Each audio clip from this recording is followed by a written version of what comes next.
A millionaire trades his wife, who dedicated years to him, for a young virgin. His ex-wife, with her 5 children, turned her suffering into power. The millionaire, now regretful, realizes there is no turning back. What she does to rise again is surprising. Rebecca Mitchell stood before the floor-to-ceiling windows of their penthouse apartment in downtown Chicago, watching the sun cast golden reflections across the sleek glass buildings. 20 years of marriage to Marcus had led to this moment, the pinnacle of success they dreamed of when they were just 2 ambitious kids from small-town Indiana. She ran her fingers through her long, chocolate-brown hair, a nervous habit she'd developed over years of standing by Marcus's side at countless business meetings and social gatherings. At 43, Rebecca still turned heads, though lately she'd noticed Marcus's attention wandering during charity galas and corporate events. "The Henderson contract is finally signed," Marcus announced, bursting through the door with his characteristic energy. At 48, he still possessed the same magnetic charm that had drawn her to him in college. His dark hair was now streaked with distinguished silver, and his tailored suits couldn't quite hide the slight paunch he'd developed from too many business dinners. If this story caught your interest, watch until the end and subscribe to the channel to receive all our exciting stories. Continuing. Rebecca smiled, remembering how they'd built Mitchell Enterprises from nothing. She'd worked double shifts as a waitress to support them while Marcus pitched his software ideas to investors. Now their company was worth millions, and their twins, Amy and Jason, were in their final year of high school at Chicago's most prestigious private academy. "We should celebrate," she suggested, already moving toward the kitchen where she kept a bottle of their favorite champagne. The one they'd bought on their 10th anniversary in Paris, saving it for a special occasion. Marcus caught her hand, stopping her mid-stride. Something in his touch felt different, hesitant, wrong. "Actually, I need to talk to you about something." Rebecca's heart skipped a beat. She'd been married to this man for 2 decades. She knew every inflection in his voice. This one spelled trouble. "I've been meaning to have this conversation for a while," he continued, loosening his tie. "You know Sarah Williams, the new head of marketing?" Of course she knew Sarah. 26 years old, Harvard Business School. Graduate, with a smile that could illuminate the Chicago skyline. Rebecca had hired her herself, impressed by the young woman's innovative ideas and apparent dedication to the company. "Things haven't been right between us for a while, Rebecca," Marcus said, his words carefully measured. "We've grown apart. Sarah, she understands me. She sees the vision I have for the company's future." The champagne flute slipped from Rebecca's hand, shattering on the marble floor. The sound echoed through their perfectly decorated living room, breaking the silence that had followed Marcus's words. "How long?" she managed to ask, her voice barely a whisper. 3 months, he admitted, not meeting her eyes. "But it's more than just, it's real, Rebecca. We're in love." The world tilted on its axis. 20 years of memories flashed through Rebecca's mind. Their wedding day in her parents' backyard, Marcus holding their twins for the first time, countless late nights working side by side to build their dream. "The kids," she breathed, gripping the kitchen counter for support. "What about Amy and Jason?" "They're almost 18, Marcus replied, as if that somehow made everything okay. "They'll understand. Sarah and I, we want to start fresh, build something new." Rebecca wanted to scream, to throw things, to demand answers. Instead, she stood perfectly still, years of maintaining composure at business functions kicking in automatically. "You want a divorce?" It wasn't a question, but Marcus nodded anyway. "I've already spoken to my lawyers. They'll be in touch. You'll be taken care of course. The house in Lake Forest, a generous settlement." "Get out!" The words came out with a calm she didn't feel. "Just get out." Marcus hesitated, perhaps expecting tears or accusations, but Rebecca had learned from him how to wear a mask of composure. She'd stood beside him through countless negotiations, watching him build an empire. Now she was watching it all crumble, but she wouldn't give him the satisfaction of seeing her break. After he left, Rebecca stood in the silent apartment, staring at the shattered champagne flute on the floor. The bottle they'd saved for a special occasion would never be opened. Their perfect life, carefully constructed over 2 decades, had just shattered as easily as that crystal glass. She didn't cry. Not yet. Instead, she walked to their bedroom, her bedroom now, and began methodically removing Marcus's things. From the closet, designer suits, Italian shoes, gold cufflinks she'd given him for their 15th anniversary. Each item held a memory, but she forced herself to focus on the task at hand. The time for memories would come later. The sun had set by the time she finished, leaving the city's lights to twinkle mockingly through the windows. Tomorrow she would have to tell their children. Tomorrow she would have to face the reality of her new life. But tonight, she allowed herself to sit in the darkness, surrounded by the remnants of her perfect life, and wonder how she'd been so blind to its imperfection. The news spread through Chicago's elite circles like wildfire. Within weeks, Rebecca couldn't open a society magazine without seeing Marcus and Sarah's smiling faces at some charity gala or corporate event. Their story had become the talk of the city, the successful CEO who'd found love with his brilliant young marketing director. The magazines painted it as a romantic fairy tale, carefully omitting the 20-year marriage left in its wake. Amy and Jason had taken the news differently. Jason refused to speak to his father, channeling his anger into his swimming training. At school, Amy, always Daddy's little girl, alternated between defending Marcus and crying herself to sleep. Rebecca tried to stay strong for them, but every slam of a bedroom door felt like another crack in her carefully maintained composure. "They're calling her the corporate Cinderella," Rebecca's best friend Lauren Thompson said one afternoon, tossing aside the latest issue of Chicago Business Monthly. They were sitting in Rebecca's kitchen, now painfully empty without the usual chaos of family dinners and homework sessions. "Did you see the interview?" Lauren continued, pushing a cup of tea across the marble counter, "where she talks about how she's helping modernize Mitchell Enterprises, as if you hadn't spent 20 years doing exactly that." Rebecca stared at her reflection in the kitchen window. Her long hair hung limp around her face, and dark circles shadowed her eyes. When had she started looking so tired, so defeated? "Marcus's lawyer called again," she said, changing the subject. "They want to schedule a meeting about the settlement. Apparently, Sarah's ideas for the company require significant capital investment, and they're hoping I'll agree to reduce my share of the business assets in exchange for keeping the Lake Forest house." Lauren's face darkened. "They can't be serious. You helped build that company from nothing. You managed the books, hosted the client dinners, raised the kids while he was flying around the country making deals. Without you, there wouldn't be any assets to divide." "I know that," Rebecca whispered. But did she? Somewhere along the way, she'd lost herself in being Mrs. Marcus Mitchell, the perfect wife, the perfect mother, the perfect corporate spouse. Now staring at her reflection, she hardly recognized herself. The doorbell rang, interrupting her thoughts. It was a delivery from Mitchell Enterprises, boxes of her personal items from her office. She'd been a presence there for so long, serving on committees, organizing corporate events, maintaining the social connections that had helped the company grow. Now, 20 years of her life had been reduced to a few cardboard boxes. As she sorted through the items, she found an old photograph buried beneath some files. It showed her and Marcus at their first office, a tiny rented space above a deli in downtown Chicago. She was wearing a second-hand suit, her hair pulled back in a messy bun, but her eyes were bright with hope and determination. That girl had believed anything was possible. "What happened to her?" Rebecca murmured, touching the photo gently. "She's still there," Lauren said firmly, taking the photo from Rebecca's hands. "She's just been hiding behind designer clothes and society manners for too long." Rebecca stood abruptly, moving to the bathroom. She stared at herself in the mirror, really looking for the first time in weeks. Her expensive highlights had grown out, revealing strands of gray. The designer clothes she'd chosen so carefully now felt like a costume. Without thinking, she opened the drawer and pulled out a pair of scissors. Her hands trembled as she held them up to her hair. "Rebecca," Lauren called from the kitchen, "what are you doing?" The first snip of the scissors was like a thunderclap in the quiet bathroom. Long strands of brown hair fell into the sink. Another cut, and another.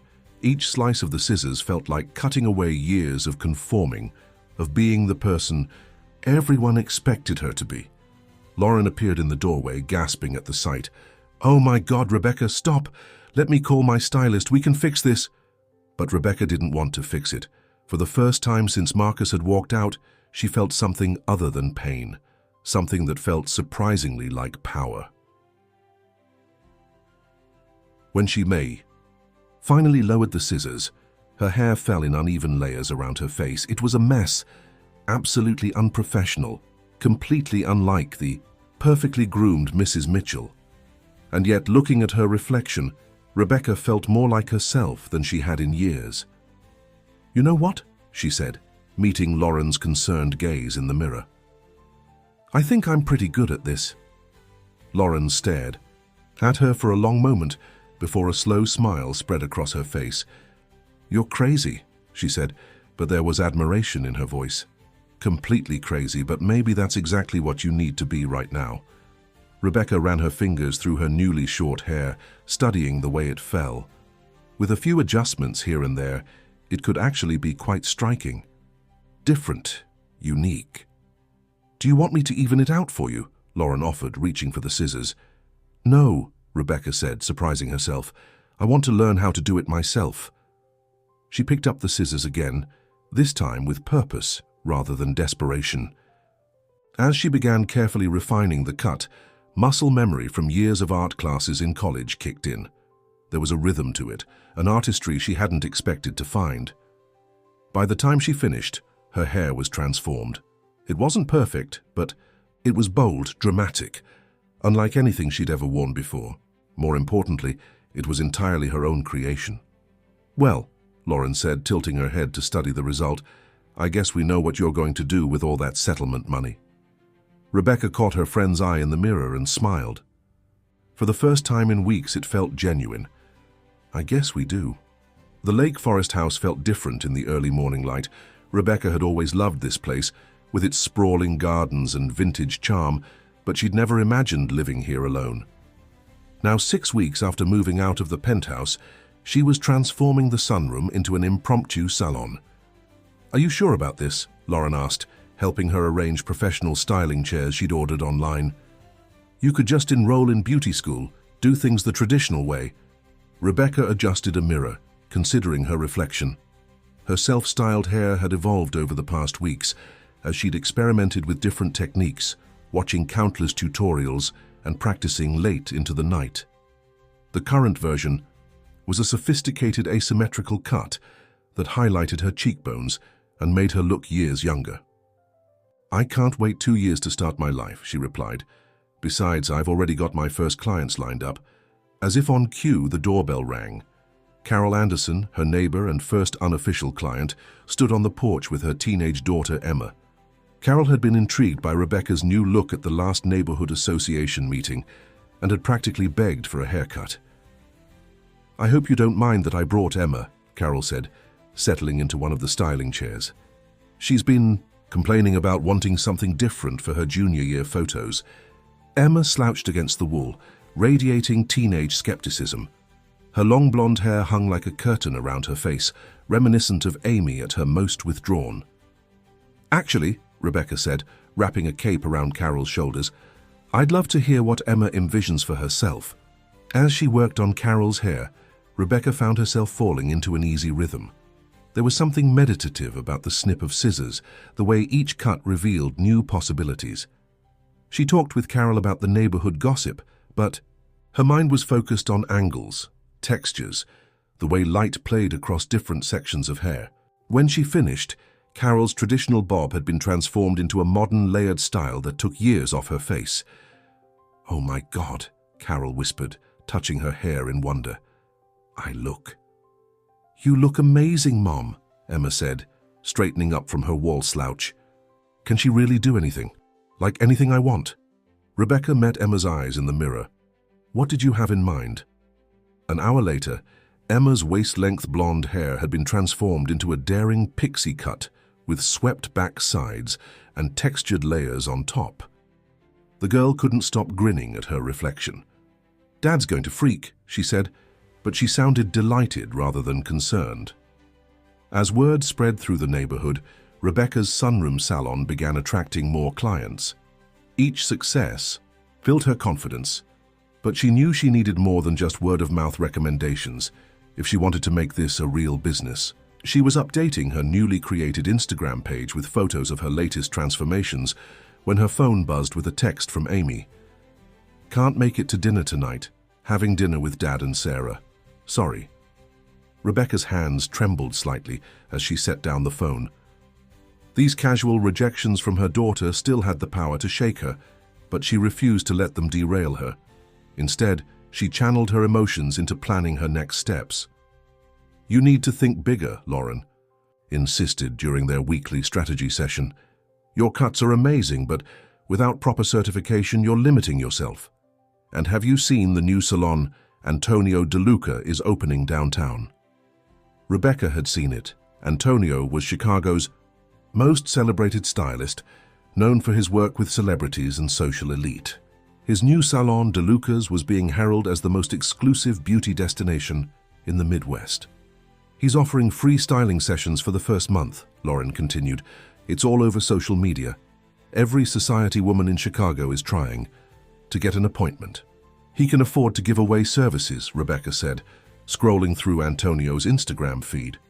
The salon was a marvel of modern luxury, all chrome and glass and crystal chandeliers. "He has major investors backing him." "Maybe you need investors too," Lauren suggested. "You still have connections in the business world. Use them." But Rebecca hesitated. She'd spent 20 years in that world, watching Marcus charm investors and close deals. The thought of stepping back into it, especially now, made her stomach churn. Her phone buzzed again. This time it was a message from Emma Anderson. "OMG, Mrs. M. Everyone at school loves my hair. My friend Sophia wants to know if you can fit her in this weekend. She's willing to pay double your usual rate." Attached was a photo of Emma with a group of friends, all of them striking poses to show off her pixie cut. The genuine joy in their expressions made Rebecca smile. "Maybe I don't need investors just yet," she said, showing Lauren the message. "Maybe I just need to keep doing what I'm doing, but better." She turned to her planning notebook where she'd been sketching ideas for her own signature techniques. There was something liberating about creating something entirely her own, without having to follow traditional rules or expectations. "Antonio De Luca might have the society women," she continued, "but there's a whole generation of young women looking for something different, something authentic." Lauren studied her friend's face, noting the spark of determination in her eyes. "You're planning something, aren't you?" Rebecca nodded, already making notes. "I'm going to need your help with social media, and we'll need to transform more than just the sunroom if we're going to do this right." As she outlined her vision, Rebecca felt a familiar excitement building, the same feeling she'd had in those early days with Marcus, when anything seemed possible, but this time the dream was entirely her own. The sun was setting over Lake Forest when Lauren finally left, taking with her a long list of tasks and ideas. Rebecca stood in her makeshift salon, running her hands over the styling chairs that suddenly seemed inadequate for what she had planned. Her phone buzzed one more time. Another text from Amy. "Your hair looked really good in that Instagram post. Maybe you could do mine sometime." Rebecca smiled, hope blooming in her chest. Sometimes, she was learning, the smallest steps forward were the most significant ones. 3 months into her new venture, Rebecca's sunroom salon had evolved into something she hadn't quite expected. The space now buzzed with energy, filled with young clients eager for transformation. Her Instagram following had grown exponentially, fueled by before and after photos that showcased not just haircuts, but complete style evolutions. "You're not just cutting hair," Emma Anderson had told her one afternoon, watching Rebecca work on her friend Sophia's graduated bob. "You're like helping people become who they really want to be." The comment stuck with Rebecca, especially when she looked at her latest client in the chair, a nervous freshman from Northwestern University. The girl had brought in a magazine, photo of Sarah Williams, the same elegant long layers that Rebecca had once admired in board meetings. "Are you sure?" Rebecca asked, meeting the girl's eyes in the mirror. That style is beautiful, but it might not be you. The girl hesitated. It's just, my boyfriend thinks longer hair is more professional. Rebecca felt a familiar twinge in her chest, remembering all the times Marcus had subtly guided her own style choices. Let's try something different, she suggested, pulling out her sketchpad. Tell me about yourself, not about what your boyfriend wants. An hour later, the girl left with a confident shoulder-length cut featuring bold textured layers that perfectly suited her art major personality. Her smile was worth more than any society client's approval. But not everyone appreciated Rebecca's growing success. The first sign of trouble came in the form of an official-looking letter from the Illinois Department of Professional Regulation. An anonymous complaint, Lauren said, reading the document over Rebecca's shoulder, claiming, "You're operating without proper licensing and certifications. 3 guesses who's behind this." Rebecca didn't need 3 guesses. She'd seen Antonio DeLuca's sleek black Mercedes driving past her house twice in the past week, slowing down each time to study her growing line of clients. "He's worried," Lauren continued, a note of satisfaction in her voice. "Your Instagram numbers are climbing faster than his, even with all his promotional budget. Did you see the comments on his latest post?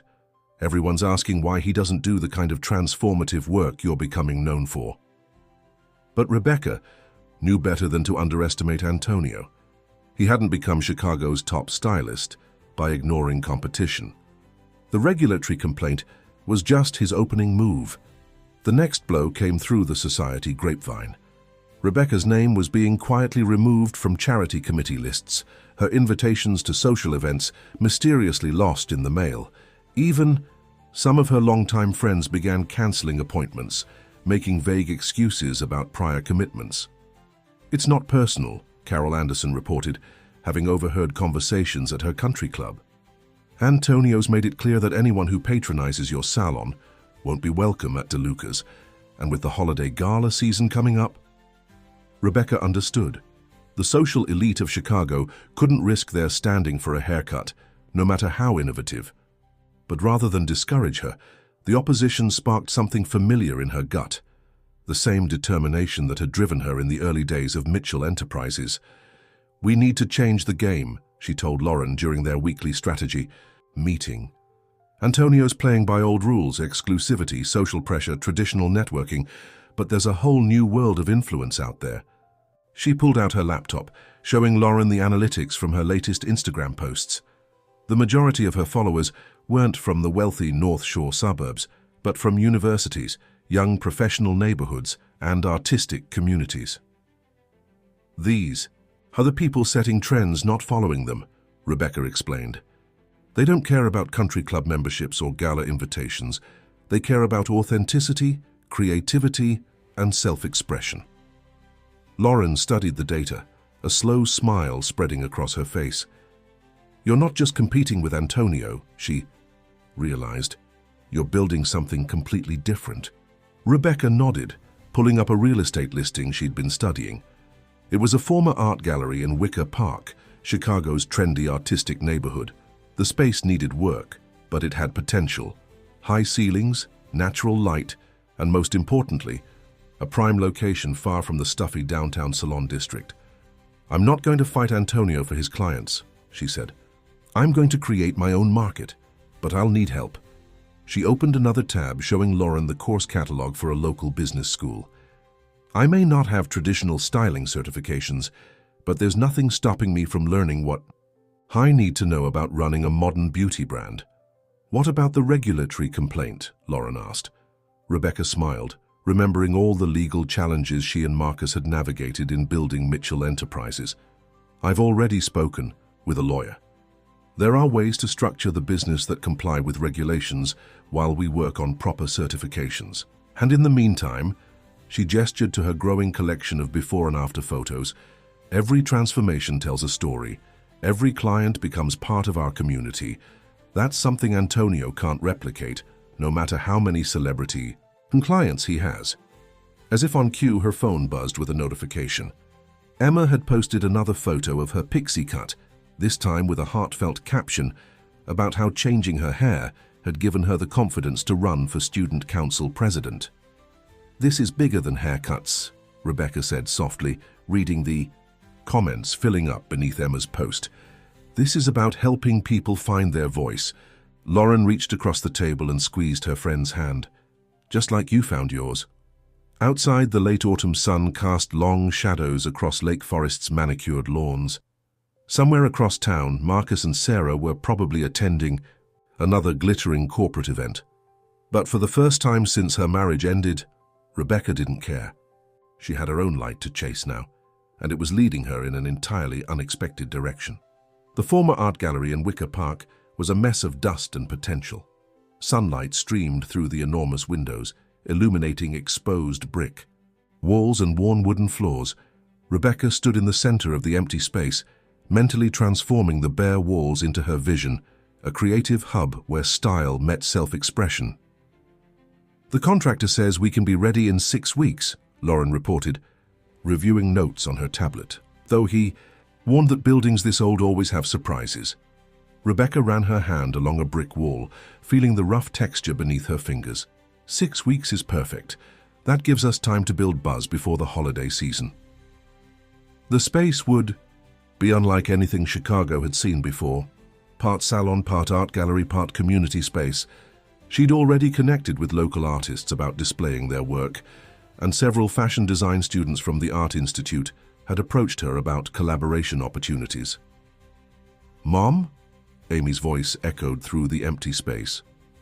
Rebecca turned to see her daughter standing in the doorway, taking in the renovation chaos. At 17, Amy looked more like Sarah Williams than Rebecca cared to admit. Young, polished, perfect. But today there was uncertainty in her stance. "I thought you were having lunch with your father," Rebecca said, trying to keep her voice neutral. Amy shrugged, stepping carefully around a pile of construction materials. "He cancelled. Again. Something about a major presentation with potential investors." She paused, looking around. "This place is different from what I expected." "Different good or different bad?" "Just different." Amy touched one of the exposed brick walls. "Sarah's always talking about how amazing DeLuca's is, with its crystal chandeliers and marble floors." Rebecca felt a familiar pang at the mention of Sarah, but pushed it aside. "We're not trying to be DeLuca's. This space will be something entirely new." Before Amy could respond, the front door chimed. A young woman with vibrantly colored hair walked in, looking around with obvious excitement. "I'm sorry, we're not open yet," Lauren started, but the woman shook her head. "I'm Jade Chen. I saw your Instagram post about looking for stylists." She pulled out her phone, showing them her portfolio, a stunning collection of avant-garde haircuts and innovative color work. "I just quit my job at DeLuca's. I was hoping—" "You worked for Antonio?" Rebecca interrupted, suddenly alert. Jade nodded, her expression darkening. 2 years, he's brilliant technically, but... She hesitated. "Let's just say his vision of beauty is very narrow. When I saw what you were doing, how you're helping people express themselves, I want to be part of that." Rebecca studied the young woman carefully. Jade's own style was a testament to her artistic vision. Her hair was a sophisticated blend of blues and purples, cut in a way that somehow looked both professional and edgy. "Antonio won't be happy about you leaving," Rebecca warned. Jade lifted her chin. "I know. He already threatened to blacklist me from every major salon in Chicago, but I'm tired of telling clients they need to fit his mold. Your work shows people they can break the mold entirely." Amy, who had been quietly observing, suddenly spoke up. "Could you do something like that with my hair? Not exactly like yours, but something that feels more like me." Rebecca held her breath, watching her daughter. It was the first time Amy had expressed interest in anything related to her new business. Jade smiled warmly at Amy. "We could try some subtle color work, maybe some layers that frame your face better, something that keeps the length but adds personality." "What about Dad and Sarah?" Amy bit her lip. "They're always talking about maintaining a certain image." "The only image that matters is the one you want to project," Jade said firmly. "Trust me, I learned that the hard way at DeLuca's." Rebecca felt a surge of emotion watching her daughter. "Consider this. She remembered all the times Marcus had subtly critiqued Amy's appearance, always under the guise of helping her present her best self. "Why did you really come here today?" she asked Amy softly. Amy was quiet for a long moment, studying her reflection in one of the newly installed mirrors. "Sarah's pregnant," she finally said. "Dad told us last night. They're getting married. In the spring." The news hit Rebecca like a physical blow, but she forced herself to focus on her daughter's face. "How do you feel about that?" "I don't know, confused, angry, but also..." Amy gestured at the salon space. "You seem different here, happier. Maybe change isn't always bad." Lauren, sensing the moment between mother and daughter, quietly led Jade to another part of the space to discuss technical requirements for styling stations. "I can't promise this will work out," Rebecca told Amy honestly. "Antonio DeLuca is doing his best to shut us down before we even open. The real estate alone is stretching my resources to the limit." "But you're doing it anyway," Amy said, a note of admiration creeping into her voice. "I'm doing it anyway," Rebecca confirmed, "because sometimes the scariest changes lead to the best transformations." Amy touched her long, perfectly styled hair. Maybe we could start with something small, some highlights or layers." Rebecca felt tears threatening but held them back. "Whatever you want, sweetheart. This is your transformation." As if on cue, there was a commotion at the front door. Emma Anderson burst in, followed by what looked like half the junior class of Lake Forest High School. "Mrs. M, we heard you were here today." Emma's enthusiasm filled the space. "Everyone wants to see the new location, and Sophia's sister is a senior at the Art Institute. She wants to talk about doing a fashion show for your opening." Rebecca watched as the empty space suddenly came alive with young energy and ideas. Amy, instead of shrinking away from her classmates, was already deep in conversation with Sophia about potential hair colors. Her phone buzzed, a text from Marcus. "We need to discuss Amy's involvement in your new venture. Sarah and I have concerns about the image it projects." For the first time, such a message didn't fill her with doubt. Looking around at the vibrant scene unfolding in her future salon, Jade showing her portfolio to Lauren, Amy laughing with her friends, young artists and students buzzing with creative energy, Rebecca knew she was exactly where she needed to be. She texted back a simple response. "Amy is free to make her own choices about her image just like I did." Then she turned off her phone and joined the growing crowd of young people eager to be part of something new, something authentic, something entirely their own. The night before the grand opening of Transformations by Rebecca Mitchell, snow fell softly on Chicago's streets, turning Wicker Park into a winter wonderland. Inside the converted gallery space, final preparations were underway for what had become the most anticipated beauty event of the season. "The waiting list for appointments is 3 months long," Lauren announced, reviewing their online booking system. "And that's with Jade and the 2 new stylists working full schedules." Rebecca surveyed the space that had evolved far beyond her initial vision. Local artists' works adorned the exposed brick walls, each piece carefully chosen to complement the salon's message of personal transformation. The styling stations, crafted from reclaimed wood and industrial metal, looked more like art installations than traditional salon chairs. "The Instagram influencers are already outside," Jade reported, peeking through the front windows, "and you won't believe who else is here." Rebecca didn't need to look. She'd recognized Antonio DeLuca's black Mercedes when it pulled up across the street an hour ago. He hadn't left his car, but his presence was a clear message. "Mrs. M!" Emma burst through the back door, followed by a group of students from the Art Institute. "The installation is ready." The installation was Emma's idea, a wall of photographs showing every transformation Rebecca had created, starting with her own impromptu haircut in her bathroom mirror.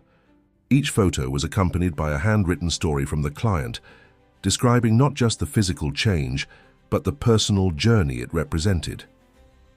"We're calling it the evolution of authenticity," Emma explained proudly. "Sophia's sister says it's going to revolutionize how people think about beauty in Chicago." Rebecca hugged her young friend, marveling at how Emma had grown from a shy teenager into a confident young woman. Thank you for believing in this vision before anyone else did. Mom? Amy's voice came from the dressing room. I think I'm ready. Rebecca turned to see her daughter emerge, and her heart nearly stopped. Amy's transformation was subtle but striking. Her long dark hair now featured delicate ribbons of copper and gold, styled in loose waves that made her look both sophisticated and approachable. More importantly, she was smiling, really smiling, for the first time in months. Dad's going to freak out, Amy said, but she was grinning.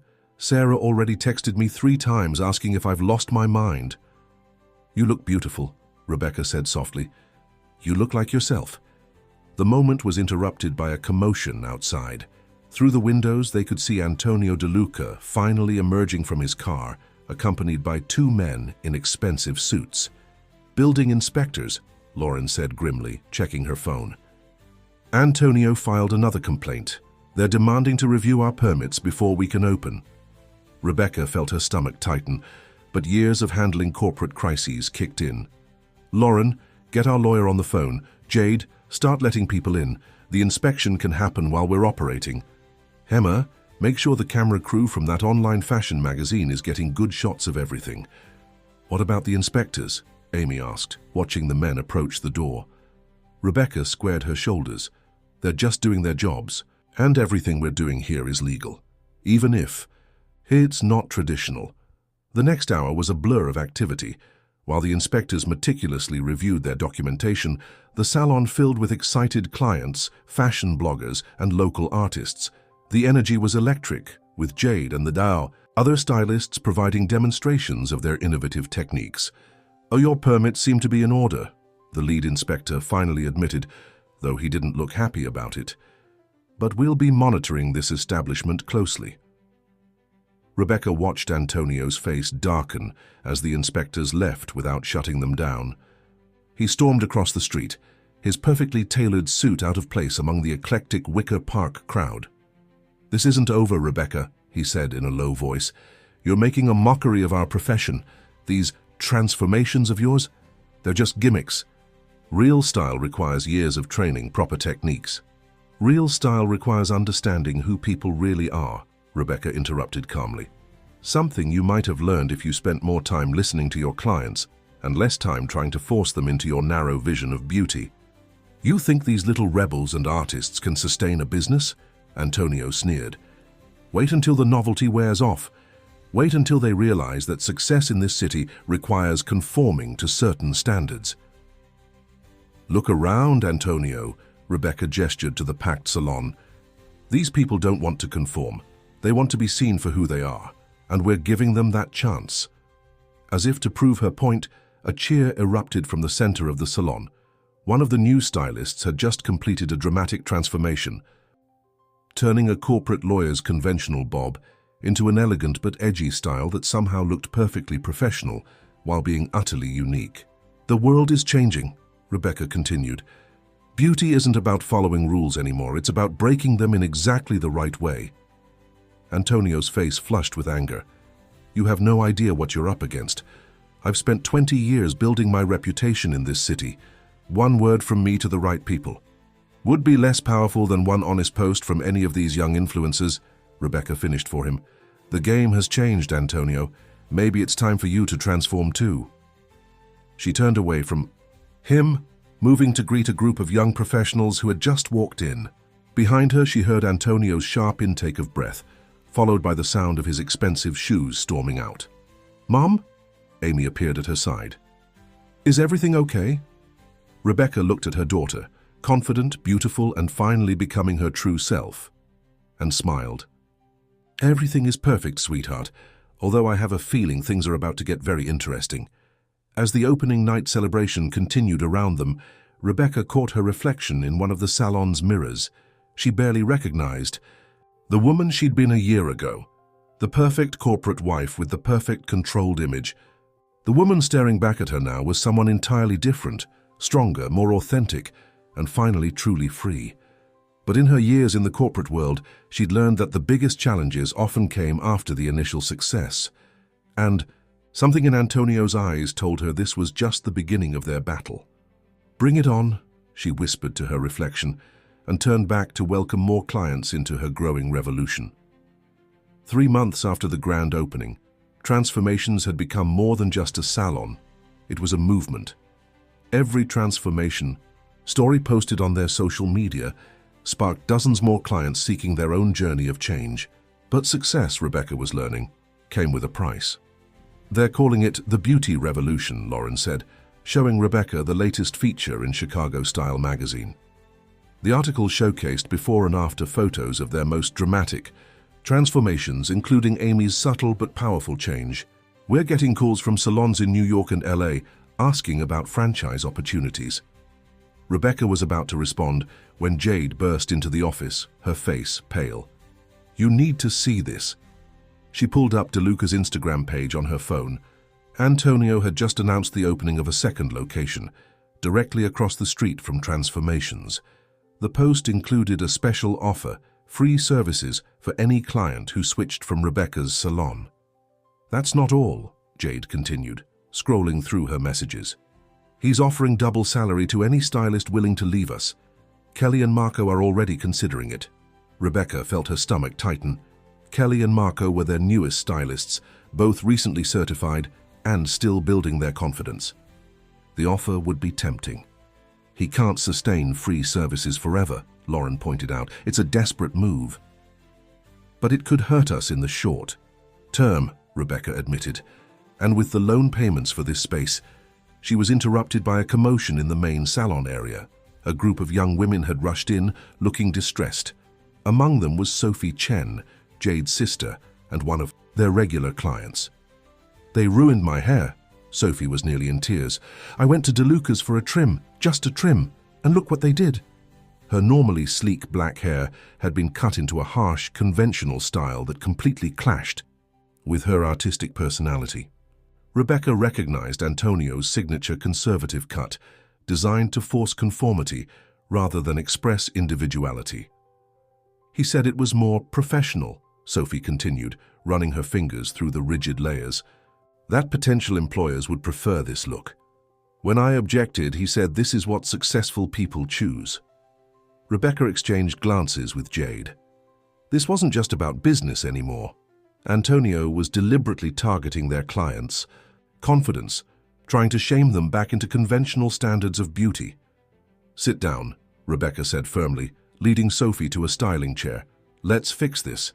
As she worked, transforming the harsh cut into something that honored both Sophie's personality and her professional aspirations, Rebecca's mind was racing. They needed to respond to Antonio's tactics, but not by playing his game. Lauren, she called out, get me the number for Michael Sullivan. The room went quiet. Everyone knew Michael Sullivan, the legendary beauty industry innovator who had revolutionized professional hair care products with his organic, customizable line. He was also known for his public criticism of the traditional salon industry's rigid standards. He's in town for the International Beauty Expo, Lauren said, already dialing. But Rebecca, he never makes salon appearances, never endorses individual businesses. He will, Rebecca said confidently, putting the finishing touches on Sophie's transformed style. Because what we're doing here isn't just business, it's the change he's been advocating for years. As if on cue, the salon's door chimed. A distinguished-looking man in his 60s stood in the entrance, taking in the scene with keen interest. His silver hair was styled in an elegantly unconventional way that somehow bridged the gap between classic and contemporary. Mr. Sullivan, Rebecca breathed, recognizing him immediately. We were just about to call you. No need, he smiled, moving through the space with practiced ease. I've been watching your work, Ms. Mitchell. Very interesting approach you have here. He paused at Sophie's chair, studying Rebecca's still-in-progress transformation. Very interesting indeed. He turned to face Rebecca fully. I also noticed Antonio DeLuca's recent activities. Unfortunate, but not surprising. The old guard always fights hardest when they feel threatened. We're not trying to threaten anyone, Rebecca said carefully. We're just offering people choices. Choices are exactly what this industry fears most, Michael replied. Control, conformity, rigid standards, that's how they maintain their power. But you, He gestured to the wall of transformation stories. "You're showing people they can define beauty on their own terms." He pulled out his phone, scrolling through something. "Your daughter's transformation story particularly moved me. The one she posted last week, about finding her voice through finding her style. That's the kind of authentic content this industry desperately needs." Rebecca felt a surge of pride. Amy had indeed found her voice, becoming one of their most passionate advocates on social media. Her honest posts about breaking free from others' expectations had resonated with thousands of followers. "I have a proposition for you," Michael continued. "My company is launching a new line of professional products specifically designed for customizable styles. We need partner salons who understand that beauty isn't about forcing people into predefined looks." Lauren gasped softly. "A Sullivan beauty partnership could change everything, not just financially, but in terms of industry credibility." "Of course," Michael added with a slight smile, "such a partnership would include exclusive access to our products that won't be available to certain other salons in the area." Before Rebecca could respond, her phone buzzed with a text from Amy. "Dad and Sarah just announced they're opening a luxury spa next to DeLuca's new location. They're calling it Mitchell Beauty and Wellness." Rebecca read the message twice, feeling the weight of this new betrayal. Marcus wasn't just supporting Antonio, he was actively joining forces with him against her. She looked up at Michael Sullivan, standing in her salon with an offer that could change everything. Then she looked around at her team, at Jade's concerned face, at Sophie's half-finished transformation, at the wall of stories showing countless lives changed through the simple act of embracing authenticity. "Mr. Sullivan," she said finally, "I think we have a lot to talk about." The late afternoon sun streamed through the windows, casting long shadows across the salon floor. Across the street, workers were already putting up signs for DeLuca's new location, but Rebecca stood tall, feeling stronger than ever. The storm was coming, but this time she was ready for it. The Sullivan Beauty Partnership changed everything. Within weeks, transformations had become a testing ground for revolutionary new products, designed to support individual expression rather than enforce conformity. The salon hummed with creative energy as stylists and clients collaborated on unique looks that would have been impossible with traditional products. "The customization possibilities are endless," Jade explained to a group of beauty industry reporters who had come to cover their innovation lab.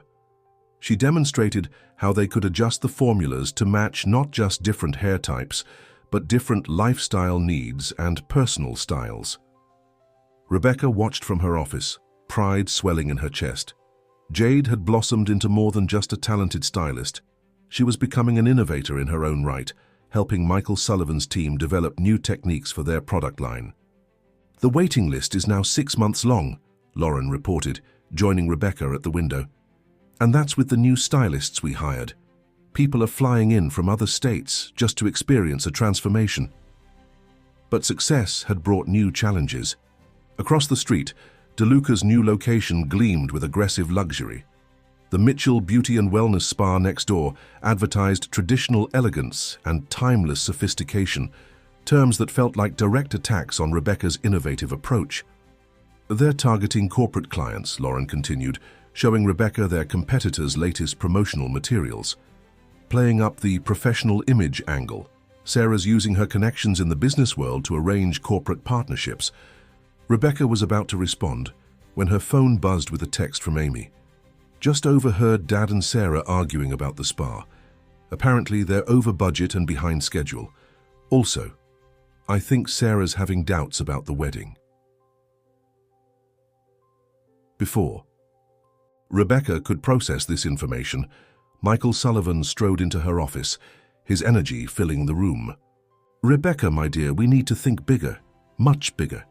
He spread architectural drawings across her desk, plans for a beauty education center unlike anything the industry had seen before.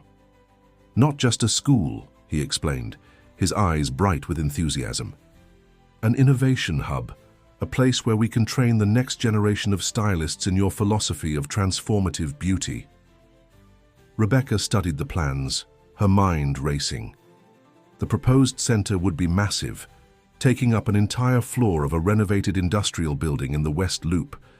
The cost would be substantial, even with Sullivan Beauty's backing. It's a risk, Michael acknowledged, reading her expression.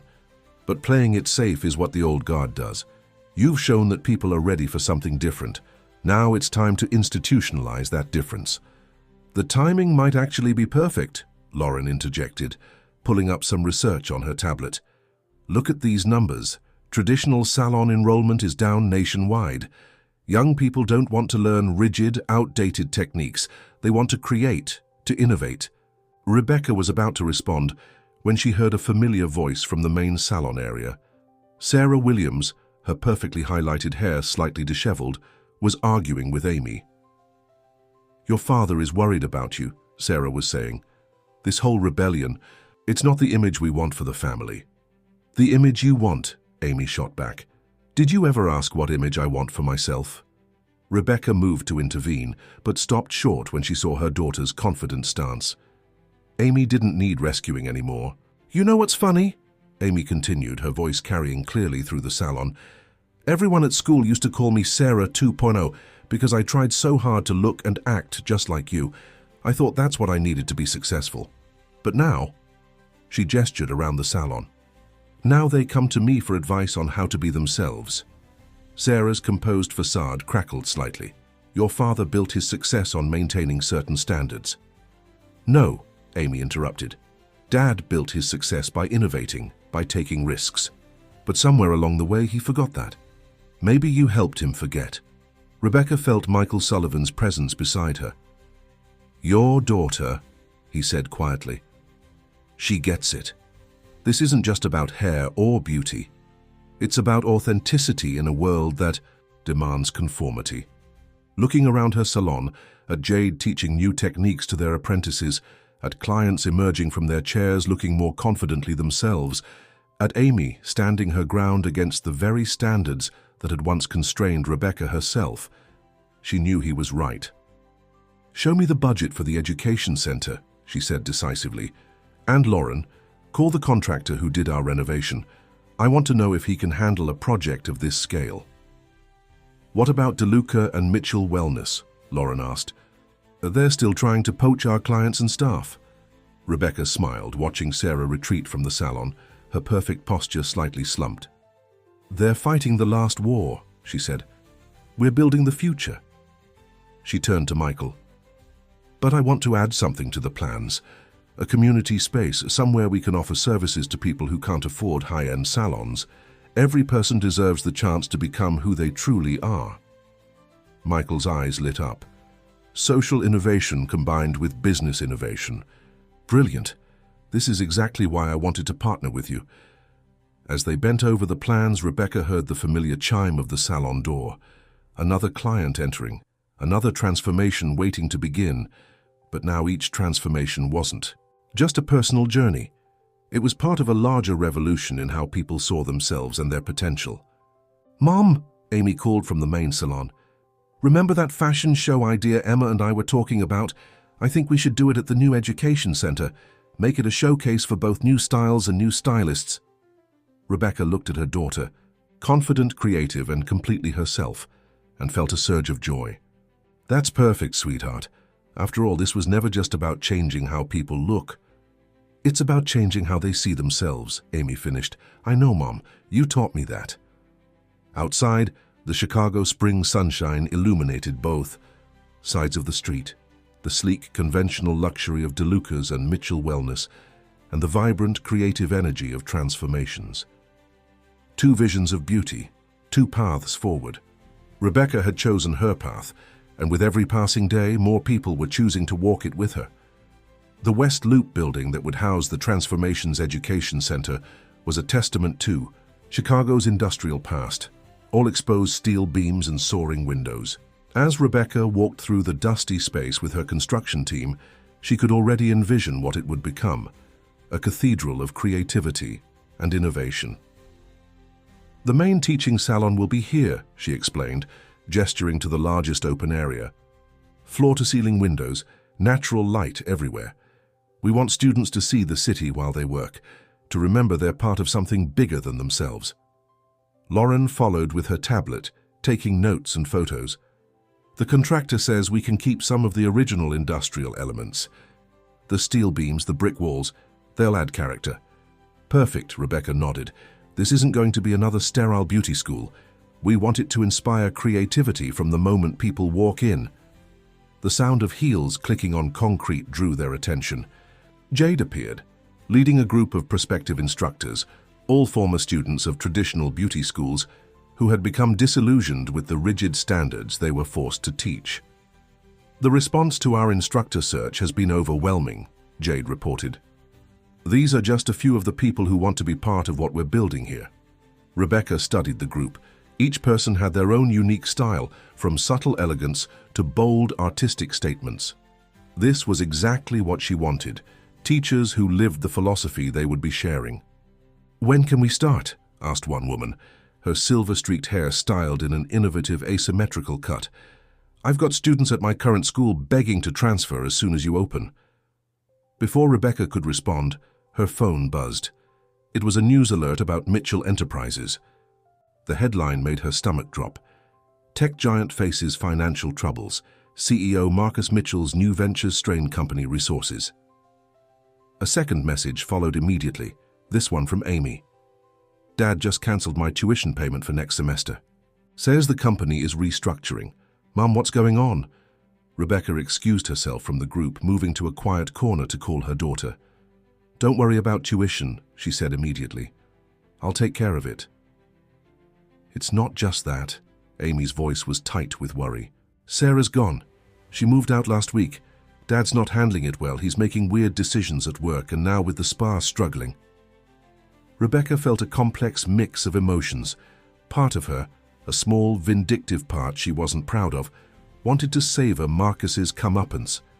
But the larger part remembered the passionate young entrepreneur she'd fallen in love with, the man who used to believe in innovation and taking risks. "Ms. Mitchell." One of the construction workers interrupted her thoughts. "We found something you should see. In the back of the building, behind what would become the community salon space, they'd uncovered a series of old photographs tucked into a wall cavity. They showed the building in its heyday, a textile factory where immigrant women had worked, saving money to build better lives for their families. Look at their faces," Lauren said softly, studying the faded images. "They all look so determined." Rebecca touched one of the photographs gently. "We should display these. Remind our students that transformation has always been part of this city's story." The moment was interrupted by the arrival of Michael Sullivan, accompanied by his marketing team. "Rebecca, darling, wait until you see the press coverage we're getting. The industry is buzzing about our new approach to education." He paused, noting her distraction. "Is everything all right?" Rebecca showed him the news alert about Mitchell Enterprises. "My ex-husband's company is in trouble. He's invested heavily in a competing spa venture, and apparently it's not going well." Michael's eyes narrowed thoughtfully. "The beauty industry can be brutal for newcomers who don't understand it, especially now when consumer preferences are shifting so dramatically."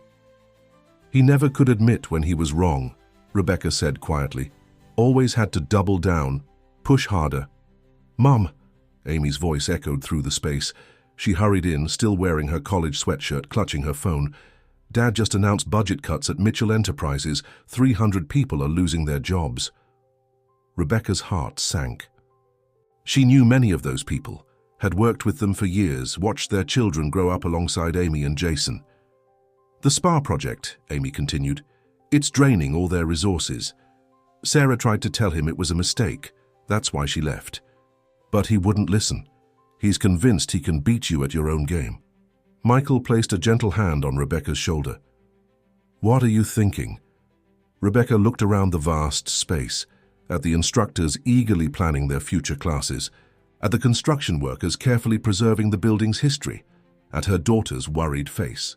She thought about the hundreds of families facing uncertainty because of Marcus's pride.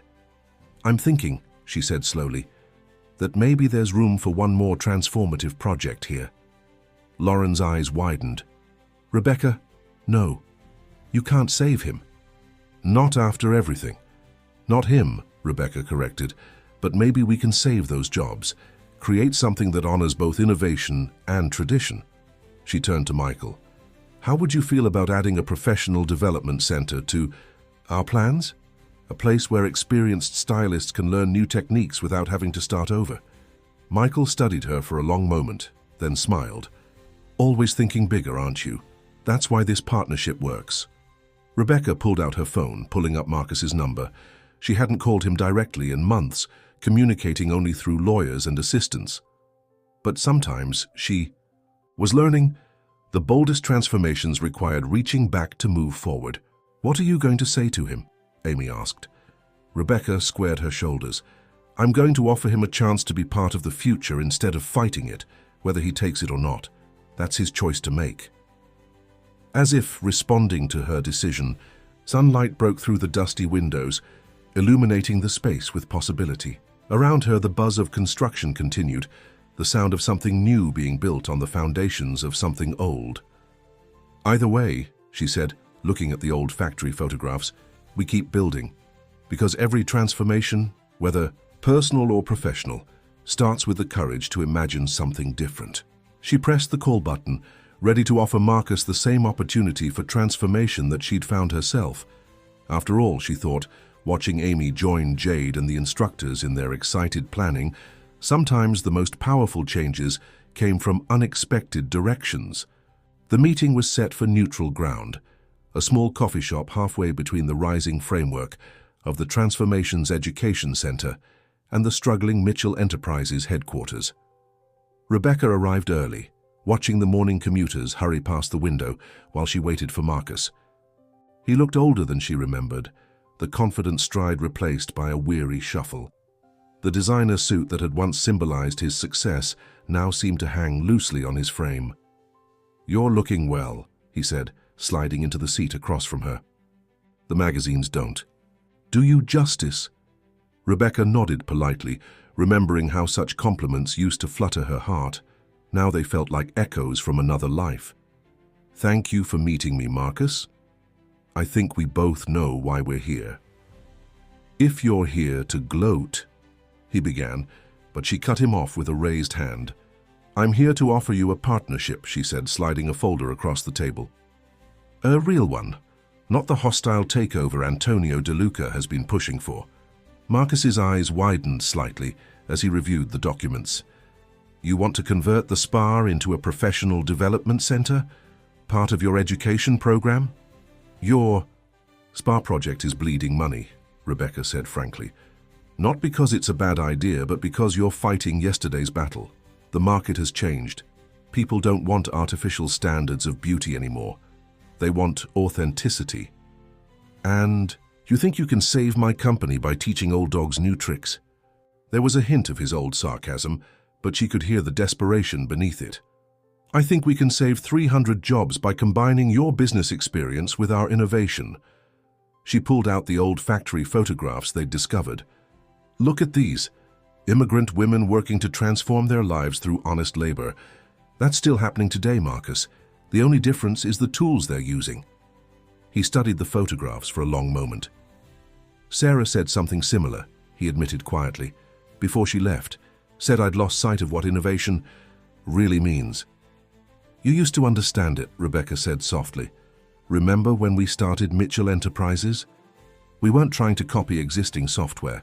We were creating something new, something that solved real problems for real people. The morning light caught the silver in his hair, reminding her of how much time had passed. They were both different. People now shaped by their choices and their consequences. Antonio is pushing hard for a complete buyout, Marcus said, rubbing his temples. He wants to turn the whole thing into another luxury spa chain, standardized services, premium prices. And how many of your employees would survive that transition? Rebecca asked. How many families would be affected? Before he could answer, the coffee shop door chimed. Amy walked in, followed by Jason, their first public appearance together in months. They hesitated when they saw their parents, but Rebecca waved them over. Did you tell him about the apprenticeship program? Amy asked, sitting down beside her mother. About how we're going to help experienced professionals transition into new specialties. Marcus looked at his daughter, really looked at her, for the first time since her transformation. "Your hair. It suits you," he said finally. "You look more like yourself." "That's what Mom taught me," Amy said. "That success isn't about fitting someone else's mold. It's about being brave enough to be authentic." Jason, who had been quiet until now, spoke up. "The spa project was never really about business, was it, Dad? It was about competing with Mom, proving you could beat her at her own game." Marcus flinched at his son's directness, but didn't deny it. I thought I could show everyone that traditional approaches still mattered, that all this talk about personal expression and authenticity was just a trend." "But it's not a trend," Rebecca said firmly. "It's an evolution, and you can be part of it, Marcus. You can help us create something that honors both tradition and innovation." She pulled out another document, the preliminary designs for the Professional Development Center. "We're not just teaching new techniques. We're creating a bridge between the old world and the new. Every experienced stylist who comes through our program brings valuable knowledge with them. We're not replacing that knowledge, we're helping it evolve." Marcus studied the plans, his business acumen visibly engaging despite his reservations. "The numbers, they actually make sense," he admitted, "and with Sullivan Beauty's backing." "We don't want to destroy what you built," Rebecca said, softly. "We want to help it transform, just like we all have." The morning sun had risen fully now, streaming through the coffee shop windows and illuminating their small family group. Amy and Jason, once torn between their parents' competing visions, now sat united in support of something larger than personal rivalry. "The construction team is waiting for our final approval on the layout," Rebecca continued. "We can modify the plans to incorporate your spa space, create something truly unique, a center that serves both traditional clients and those seeking more innovative approaches." Marcus was quiet for a long moment, looking at each of their faces in turn. Finally, he reached for the partnership agreement. "I'll need my lawyers to review this," he said, but his tone had lost its defensive edge. "Of course," Rebecca nodded. "Take your time, but remember, transformation isn't just about changing how things look. It's about changing how we see ourselves and our possibilities." As they stood to leave, Marcus caught her arm gently. "I was wrong," he said quietly. "Not just about the business, about everything. I thought success meant maintaining control, keeping things the way they've always been. But looking at our children, at what you've built, I think I finally understand what real success looks like." Rebecca smiled, not unkindly. "It's never too late to learn something new, Marcus. That's what we'll be teaching at the center. That's what I had to learn myself." Outside, the Chicago morning was in full swing, the city humming with its usual energy. But something had shifted, like the first subtle signs of a coming season change. In trying to save others, Rebecca realized, she had completed her own transformation. From someone who sought approval to someone who gave others permission to be themselves. 1 year after the partnership agreement, the Transformations Education Center was hosting its first graduation ceremony. The restored industrial space buzzed with energy as students, instructors, and families filled the main hall. The original factory photographs, now beautifully framed, lined the entrance corridor, a reminder of the building's heritage of transformation. Rebecca stood at the podium, looking out over the gathered crowd. In the front row, Amy and Jason sat with Marcus, their family relationship transformed into something new and unexpected. Behind them, Michael Sullivan beamed with pride. His vision of revolutionizing beauty education had exceeded even his optimistic expectations. "When I first cut my own hair in a moment of crisis," Rebecca began, "I had no idea I was taking the first step on such an extraordinary journey. I thought I was just reacting to loss, to betrayal, to the end of one chapter of my life. What I didn't realize was that I was actually opening the door to something much bigger than myself." She gestured to the graduating class, a diverse group that included both young newcomers and experienced professionals who had completed the Advanced Certification program. Among them sat several former DeLucas stylists, including Antonio himself, who had finally recognized the changing tide of the industry. Today, we're not just celebrating individual achievements, Rebecca continued. We're celebrating a fundamental shift in how we think about beauty, success, and personal authenticity. Each person in this graduating class has their own unique story of transformation. In the audience, she spotted Emma Anderson, now a junior, in college and running her own successful beauty blog. Next to her sat Jade, who had become the center's lead technical instructor and was developing her own line of innovative styling tools in partnership with Sullivan Beauty. Some of you came here seeking new techniques, Rebecca acknowledged. Others came looking for new careers, but what you all found was something more profound: the courage to be authentically yourselves and the skills to help others do the same. Lauren, standing at the side of the stage with her tablet, gave Rebecca a thumbs up. The center's social media was exploding with positive engagement, and their waiting list for the next term was already full. More importantly, their community outreach program had provided free training to dozens of people who couldn't afford traditional beauty school. "We've created something extraordinary here," Rebecca said, her voice strong with conviction. "Not just a school, not just a salon, but a movement. A community where innovation meets tradition, where experience meets fresh perspective, and where every person's journey of transformation is valued and supported." She paused, making eye contact with Marcus. He nodded slightly, acknowledging how far they'd both come. The Professional Development Center, integrated seamlessly with the spa facilities, had become a model for the industry, proving that traditional expertise could evolve without being discarded. "Last week, a reporter asked me what makes our approach different," Rebecca continued. "She wanted to know our secret formula for success. But there is no formula. There's only truth, the truth that every person deserves the chance to become who they really are, not who others expect them to be." In the back of the hall, Antonio DeLuca shifted in his seat. His journey from fierce opponent to reluctant student had been one of the year's most surprising transformations. His expertise in traditional techniques, combined with his new understanding of innovative approaches, had made him a valuable addition to the teaching staff. "Look around this room," Rebecca urged. "Every person here has a story of change. Every graduate, every instructor, every client who walks through our doors. They're all part of a larger transformation. We're not just changing hairstyles or teaching techniques. We're changing how people see themselves and their possibilities."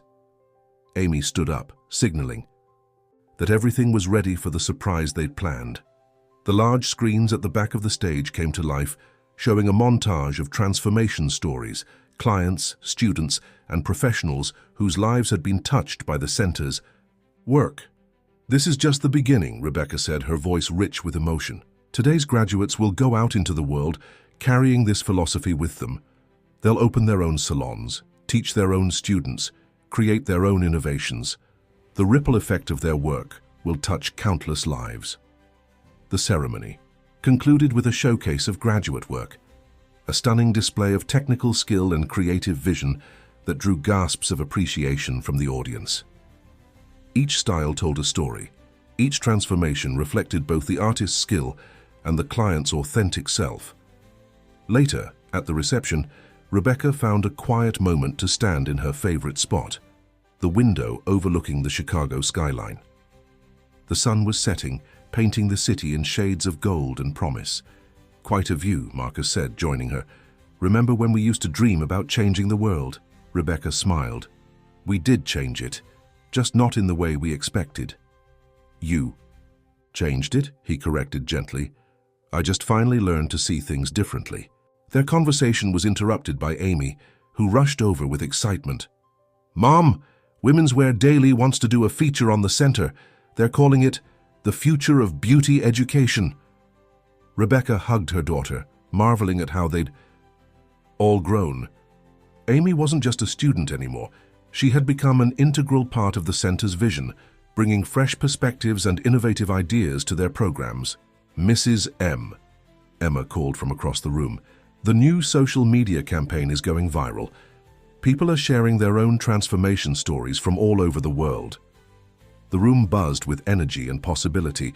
Students and instructors mingled with clients and industry professionals, all barriers broken down by their shared commitment to authentic beauty. Michael Sullivan was deep in conversation with a group of international beauty school representatives, while Jade demonstrated her latest innovation to an impressed group of veteran stylists. "You know what the best part is?" Lauren said, joining. "Rebecca at the window. Every person who leaves this place becomes an ambassador for change. They carry the message forward that true beauty comes from being authentically yourself." Rebecca looked out at the city skyline once more, remembering that moment of despair in her bathroom mirror that had started it all. She had thought she was just cutting away her past, but she had actually been cutting a path to her future. "We all have the power to transform," she said softly, touching her own styled hair. "Sometimes we just need someone to show us how to use it." The sunset painted the city in transformative light, turning ordinary buildings into golden towers of possibility. In the reflection of the window, Rebecca saw not just herself, but all the versions of herself she had been: the supportive wife, the betrayed woman, the innovative entrepreneur, the educational pioneer. Each phase had contributed to who she was now. Each challenge had shaped her vision. And as the celebration continued around her, Rebecca knew that this wasn't really an ending at all. It was just another transformation, another step in an endless journey of becoming. The beauty of change, she had learned, was that it never really stopped. It just kept evolving, like a story being constantly retold, each version more authentic than the last.